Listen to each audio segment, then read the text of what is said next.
नमस्कार दोस्तों, मैं विजय कुमार हैदराबाद तेलंगाना से बात कर रहा हूँ। आज मैं अपने जीवन में हुए कुछ चमत्कार और आश्चर्य से जुड़े हुए बातों पर सामाजिक माध्यम के द्वारा शेयर करना चाहता हूँ।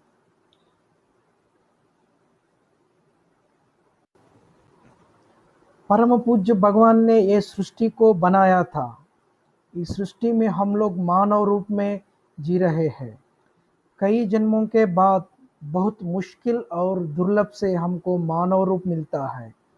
इस प्रकृति में मनुष्य के साथ साथ जंतु जाति, वृक्ष जाति, जल जाति, खनिज जाति वो भी हमारे साथ साथ अपने जीवन जी रही है। इस धरती पर हमारा जीवन हिसाब किताब यानी पाप और पुण्य का आधारित पर कर्म सिद्धांत के अनुसार ही चलता है। हे मातृभूमि अपनी है, ये कर्म भूमि भी अपनी है। मानव की है ये प्रकृति, मनमोहित है ये आकृति। भगवान ने हर प्राणी को इस धरती के ऊपर जीने का हक दिया है। भगवान ने इस अनंत प्रकृति को नीति नियमों से बनाया था। प्रकृति में किस प्रकार की प्राणी को हम हानि अथवा नुकसान नहीं पहुंचाना। जैसे हम जो जी रहे हैं वैसे भी जंतु, पेड़ पौधे, चिड़िया, सरीसृप भी जीने का हक है। किसी के ऊपर मानव को हक नहीं है उन्हें मारने की और उसे नुकसान पहुंचाने की। इस धरती पर हर प्राणी प्रकृति के नियमों के अनुसार ही चलना होगा। जो प्राणी प्रकृति के विरुद्ध कर्म किएंगे उस प्राणी को कर्म सिद्धांत के अनुसार इस धरती पर जन्म लेना पड़ेगा और उसे पाप और पुण्यों का फल को भी भोगना पड़ेगा। जब तक अच्छे कर्म करके इस धरती से हम मोक्ष नहीं मिलते तब तक हम कर्म सिद्धांत के अनुसार जन्म लेना पड़ेगा। भगवान ने इस संसार में दो दो शक्तियां बनाया है। जैसे दिन और रात, अच्छा और बुरा, रोशनी और अंधेरा, पाप और पुण्य, सकारात्मक और नकारात्मक। जैसे हम पॉजिटिव एनर्जी और नेगेटिव एनर्जी कहते हैं, जैसे भी हम डिवाइन एनर्जी और डार्क एनर्जी भी कह सकते हैं। कर्म सिद्धांत के अनुसार हमारे जिंदगी में सकारात्मक ऊर्जा और नकारात्मक ऊर्जा आने लगते हैं। हमारे जीवन में जो व्यक्ति, प्राणी, पेड़ पौधे, वस्तु जो हमारे घर में यानी हमारे जीवन में आ रहे हैं वो हमारे पाप पुण्यों के हिसाब से कर्मानुसार से आ रहे हैं।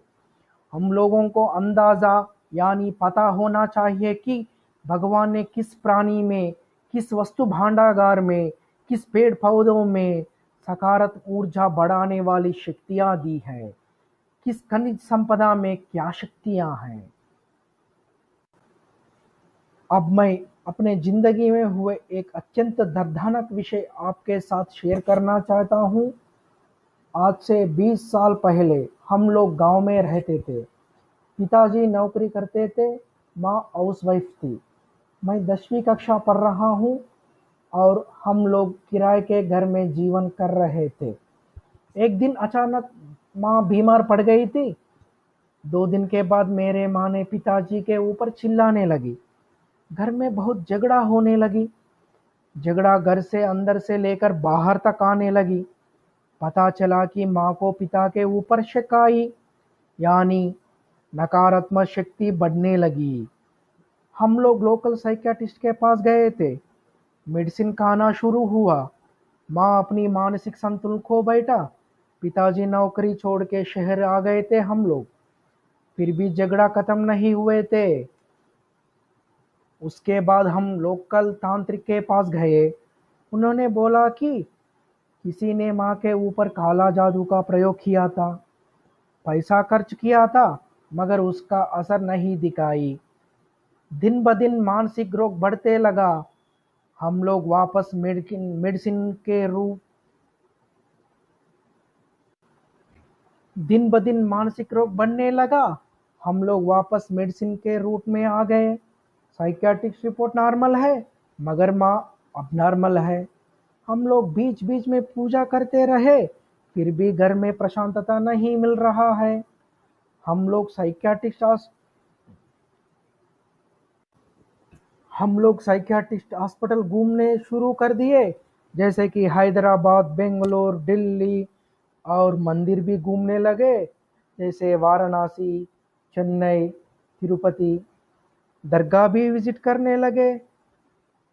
डॉक्टर ने सिर पकड़ के ये क्या केस है बोलने लगे। पुजारी लोग मंत्र झापते झापते वो रुक गए। मानसिक परिस्थिति में कोई बदलाव नहीं है। फिर हम लोग हैदराबाद दरगाह में आ गए। हम लोग को एहसास हुआ कि एक नकारात्मक ऊर्जा अथवा शक्ति यानी कर्ज के कारण ऐसा हो रहा है। बीच में हमको पता चला कि जिस घर में परेशानी शुरू हुए थे, उस घर में हम लोग किराए के जाने से पहले उस घर में महिला को उसकी पति पर शक था और वो अपनी मानसिक संतुलन को बैठकर आत्महत्या भी की थी। और उस नकारात्मक ऊर्जा के कारण नकारात्मक शक्तियां मेरे माँ के अंदर घुस गए थे। देखते देखते ही 10 साल बीत गए।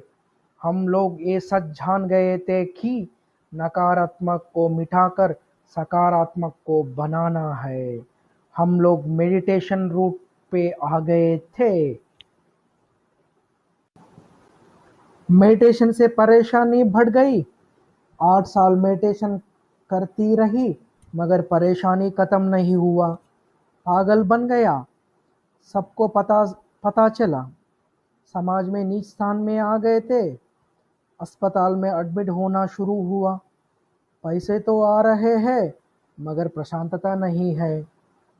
माँ मुस्कुराना बंद हुआ। बेड सिक हुआ।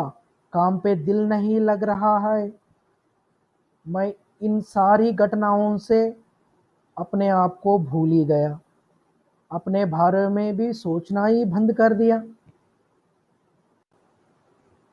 19 साल बाद ऐसा समय आ गया था कि मेरा माँ कोमा में आ गए और मुझे आरोग्य, आर्थिक नकारात्मक ऊर्जा बढ़ने लगे। एक दिन हुआ था चमत्कार। दैवम मानुष रूपेण।